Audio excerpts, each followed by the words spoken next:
makanan dia, minuman dia, puasa dia. Karena apa? Jauh sebelumnya memang berpuasa itu ada.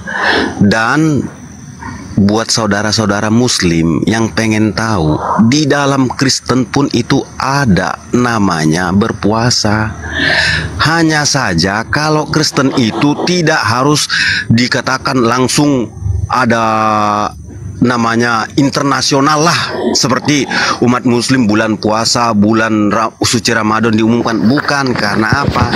Karena ada ayat yang ditulis tentang perkataan Yesus, jika berpuasa basuhlah wajahmu.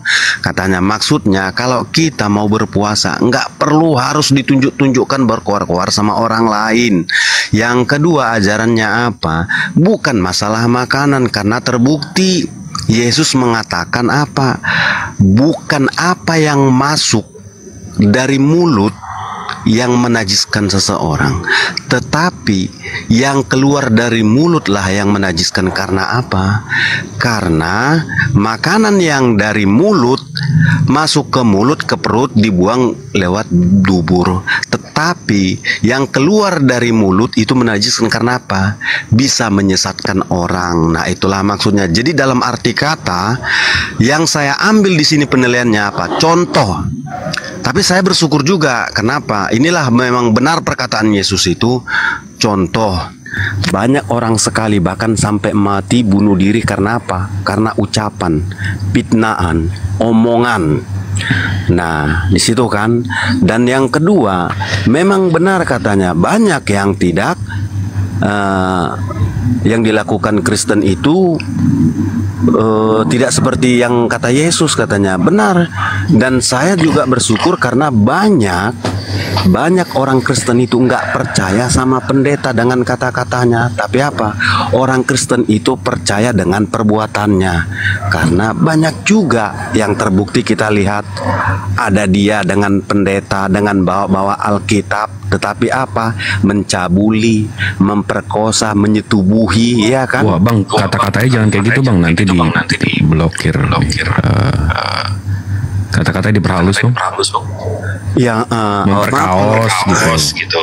Maaf kalau bahasa kasar. Ibaratnya kan kata-katanya dia baik, tetapi perilakunya tidak mencerminkan. Nah, makanya saya sangat bersyukur banyak orang Kristen itu tidak percaya dengan perkataan pendetanya, tetapi dia percaya dengan perbuatannya. Makanya Yesus juga menegaskan di dalam ayatnya, di dalam ayat yang ditulis muridnya, karena bukan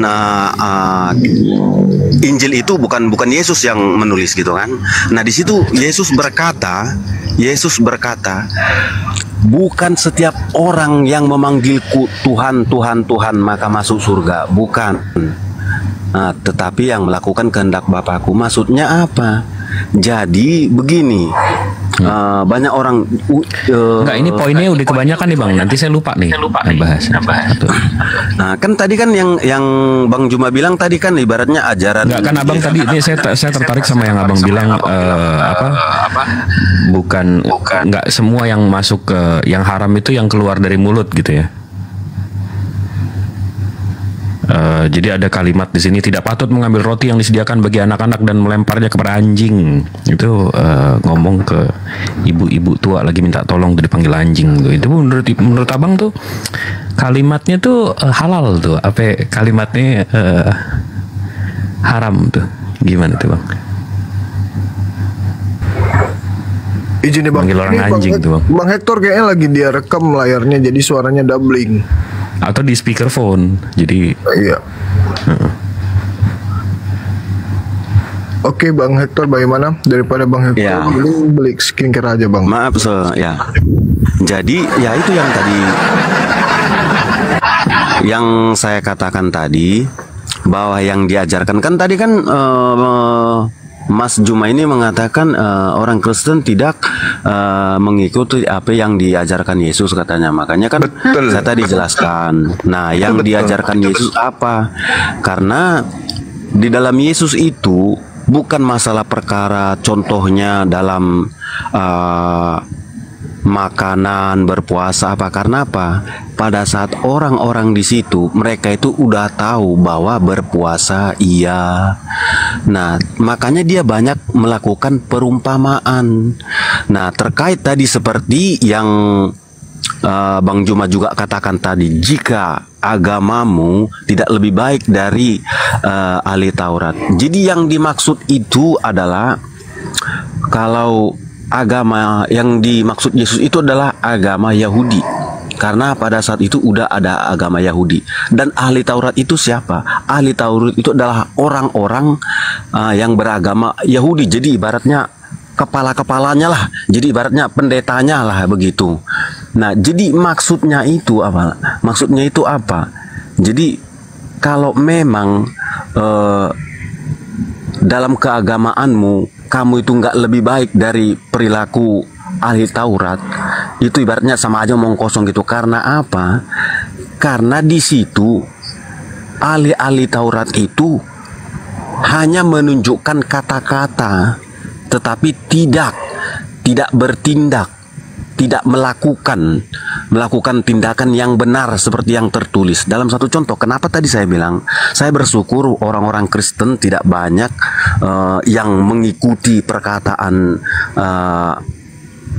pendeta, tetapi melihat perbuatannya. Karena apa? Karena kalau kita hanya mengucapkan itu gampang, melakukannya itu saya rasa susah. Karena makanya ada pepatah mengatakan, banyak yang memberi contoh, tetapi sedikit yang menjadi contoh. Jadi yang dimaksud Tuhan Yesus itu di situ masalah keagamaan ahli Taurat itu lakukan perbuatannya dalam satu contoh. Kita harus ibaratnya ketika orang ibaratnya melakukan kesalahan, kita maafkan, kita ampuni. Pengajaran-pengajaran itu yang dimaksudkan, bukan masalah sunat atau apa. Kalau masalah Bang Juba mengatakan bahwa Yesus itu adalah Islam, Islam adalah Yesus, menurut saya masih kurang. Karena apa? Karena di dalam praktek yang dilakukan Nabi Abraham ataupun di Islam itu Ibrahim, Muslim tidak disunat 8 hari kok. Kan gitu kan. Tapi kan saya nggak mau membahas terlepas dari itu, bukan membahas masalah terlepas dari itu. Nah, jadi yang dimaksud di situ, makanya saya mengatakan bahwa yang Yesus maksud itu bahwa apa?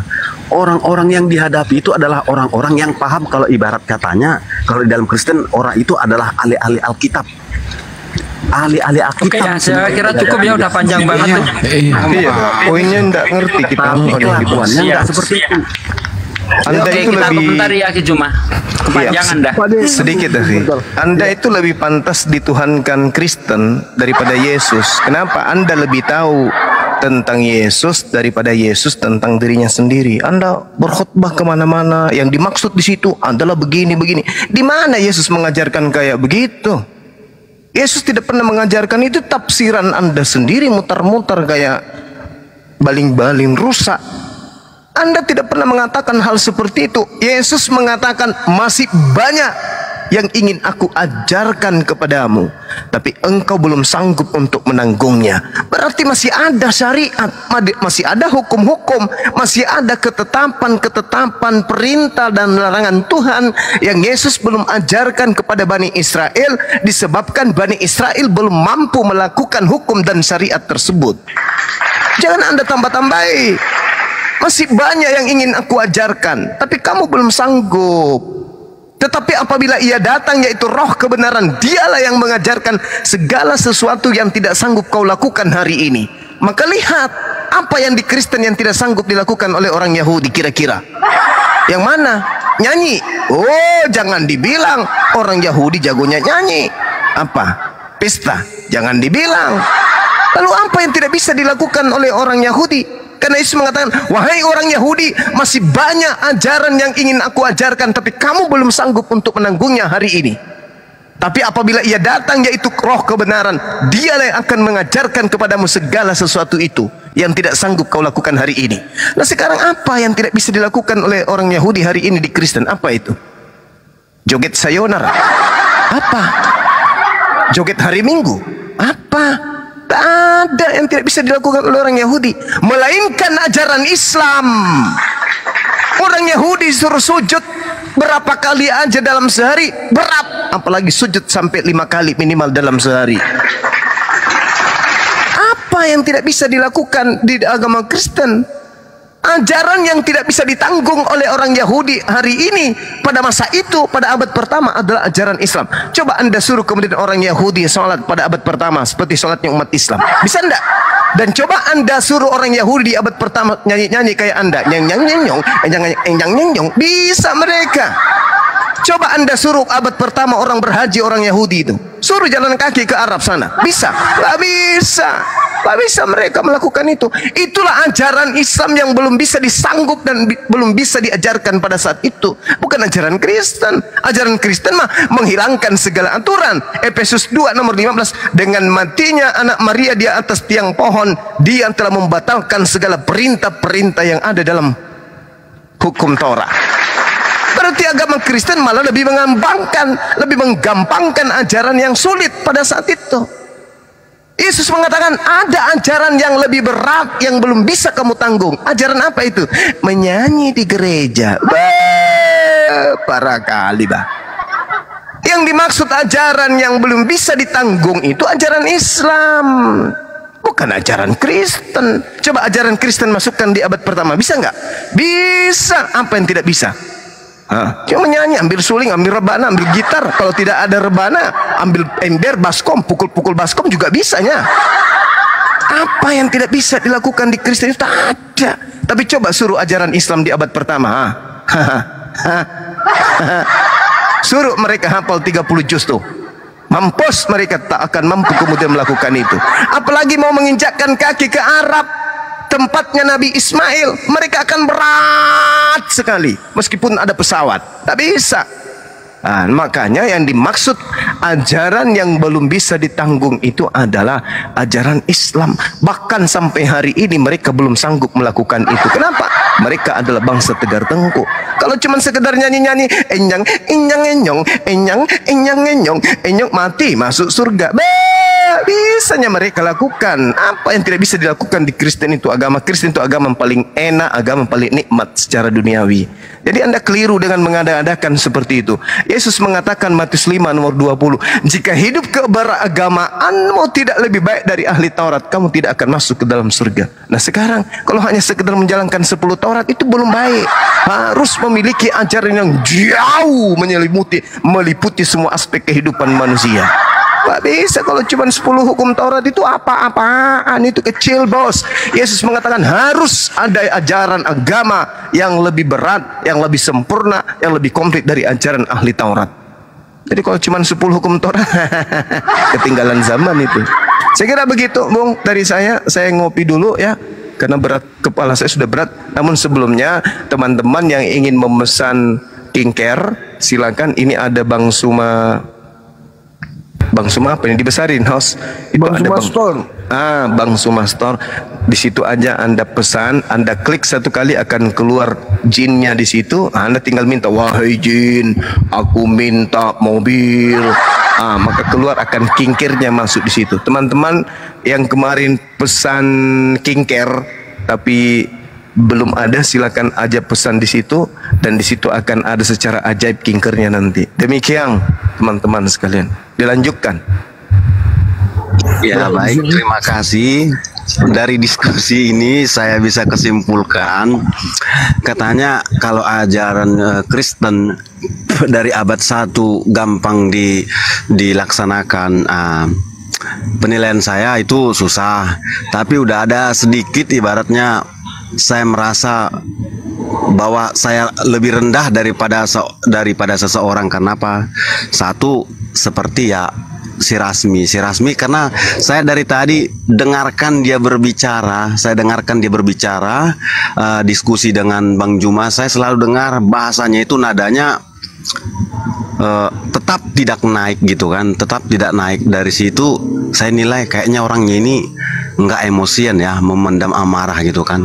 Nah tetapi di balik itu kemudian di sini saya juga dapat penilaian. Mas bilang tadi gampang dilakukan yang diajarkan Kristen itu gampang dilakukan, udah dilakukan oleh Islam katanya. Karena yang terbukti saat debat ini aja, nada bicara aja sudah berbeda. Dari situ saya tahu bahwa memang yang paling sulit untuk dilakukan di dalam Kristen itu adalah apa? Kasih. Hanya itu yang paling sulit. Bung, tak ajarin sama ente ya. Kasih yang Anda katakan kasih itu terasi. Satu-satunya agama yang haus darah itu agama Kristen. Dan Anda berkata tentang emosi. Anda menghina emosi itu. Ku ajarin sekarang. Pasang mulutmu kalau telingamu nggak bisa mendengar. Kalau tidak ada emosi, Yesus tidak mati. Dan kalau Yesus tidak mati, ente tidak punya Tuhan. Paham ente? Mahkamah agama orang Farisi, ahli Taurat, mereka karena emosilah sampai dia berniat membunuh Tuhan kau. Tidak mungkin Yesus itu dibunuh, tak mungkin Yesus itu diludahin, tidak mungkin Yesus itu ditampar, tidak mungkin Yesus itu ditonjok mukanya ditombak kalau yang melakukan itu tidak emosi. Yesus, apa? Permisi ya. Kenapa paman? Aku mau ludahin kamu. Cuh. Yesus, ya kenapa? Permisi ya. Kenapa? Aku mau tampar kamu ketepak. Yesus, permisi ya. Ya kenapa? Aku mau tombak abang. Tombaknya kasih ludah dulu dong. Iya, 1, 2, 3, cerat. Nggak akan mungkin kau punya Tuhan mati di atas pohon kalau tidak ada emosi. Jangan sok tahu. Kalau tidak ada emosi, Kristen di Indonesia tak ada. Paham?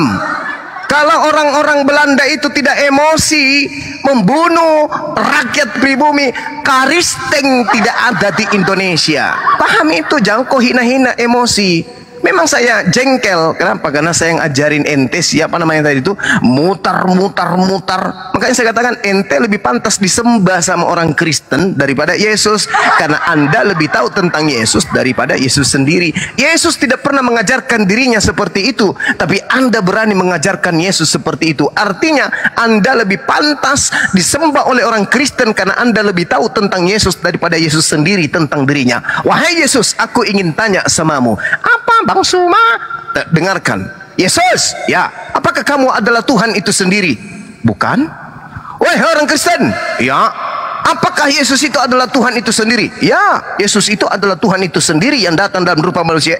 Koclok. Siapa yang ngajarin ente? Hah? Yesus ditanya, siapakah engkau? Apakah engkau adalah anak Tuhan? Apa kata Yesus dalam Matius 23? Engkau telah mengatakannya, tetapi engkau akan melihat anak manusia. Yesus mengatakan dirinya anak manusia. Yesus, apakah engkau Tuhan? Bukan, akulah Yesus yang kau aniaya. Akulah manusia dari Nazaret yang kau aniaya. Yesus yang mengaku manusia, ente ngajarin Yesus itu Tuhan. Berarti ente itu lebih hebat daripada Yesus. Makanya dikatakan dalam Al-Quran, iblis. Orang-orang kafir itu dan setan itu bersaudara, mengajarkan sesuatu yang tidak pernah diajarkan oleh Yesus. Ente sok cantik. Dari komal ini aja kita bisa lihat tante. Apa itu? Dari ibu yang tadi, Bu Rasmi, suaranya datar aja. Iya, itu karena dia tidak birahi. Coba kau suruh dia birahi. Oh, segala terong dibahasnya di sini. Dia nggak birahi. Mungkin sudah klimaks 4 kali 6 kali hari ini, makanya dia nggak nafsu. Bang Juma, aku lagi nafsu ini, lagi nafsu aku, lagi nafsu. Allahu Akbar. Dinda Jibril masih monitor? Monitor bang, monitor. Iya, dilayani dulu ibu kita yang baik. Enggak, aku mau melayani Bang Juma. Aku birahi sama Bang Juma. Ngopi dulu, saya ngopi. Ini jam saya ngopi. Hampir jam 3. Birahi silakan, sama Bang Juma. Cukup, Ani, cukup. Cukup, terlalu. Udah, kalau aku birahi aku, oke? Sekarang aku menjawab. Tadi kan Bang Juma bilang hukum 10 ini nggak ada apa-apanya. Hukum 10 ini tak ada gunanya. Masih ada yang lebih hebat daripada 10 hukum. No, tidak ada. Bang Juma, hukum 10 ini tinggi sekali. Hukum ini murni.